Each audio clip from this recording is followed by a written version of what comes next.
જય શ્રી રામ. આજે શ્રીલંકા અને ન્યૂઝીલેન્ડ વચ્ચે રમાયેલી સુપર 8ની મેચમાં ન્યૂઝીલેન્ડ 61 રનથી જીતી ગયું. ન્યૂઝીલેન્ડ 61 રનથી શ્રીલંકાને હરાવ્યું. તેના લીધે પાકિસ્તાન અને શ્રીલંકા માટે 2026ના T20 વર્લ્ડ કપમાં હવે ખતમ થઈ ગયું છે. તેથી હવે ગ્રુપ બેમાંથી ઇંગ્લેન્ડ અને ન્યૂઝીલેન્ડ બે આવશે સેમીફાઇનલમાં, જેમાં ન્યૂઝીલેન્ડ પહેલા નંબર પર ઇંગ્લેન્ડ અને બીજા નંબર પર ન્યૂઝીલેન્ડ. જ્યારે ગ્રુપ એમાં કાલે ભારત અને ઝિમ્બાબ્વે અને 3 વાગ્યે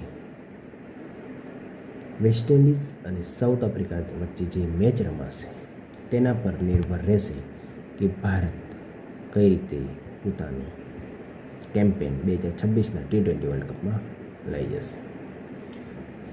કાલે ભારતે બહુ લાંબા માર્જિનથી અથવા 10થી 12 ઓવરમાં જ મેચ ખતમ કરે તો જ ભારતના ચાન્સ છે કે ભારત પહેલા નંબર આવે. નહીં તો ભારત જો બીજા નંબર પર આવ્યો પોઈન્ટ ટેબલ ગ્રુપ એમાં, તો ભારતે ઇંગ્લેન્ડ સામે મેચ રમવી પડશે વાનખેડે સ્ટેડિયમમાં.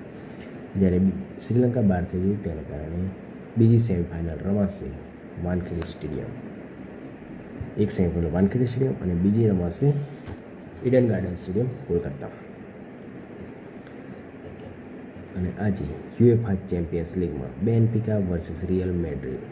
જોસે મોરિનોની red card suspended, Mbappe injured, Rodrigo suspended, Bellingham injured, Militao injured, Ceballos injured. Real મેડ્રિડની અડધીથી જે સ્ટાર્ટિંગના 4 પ્લેયર છે તે ઇન્જર્ડ છે. આજે જોસે મોરિનો મેનેજર તરીકે સાઇડલાઇનમાં તમને જોવા નહીં મળે.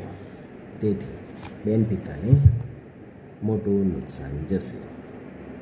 શું બેનફિકા રિયલ મેડ્રિડને હરાવી શકશે?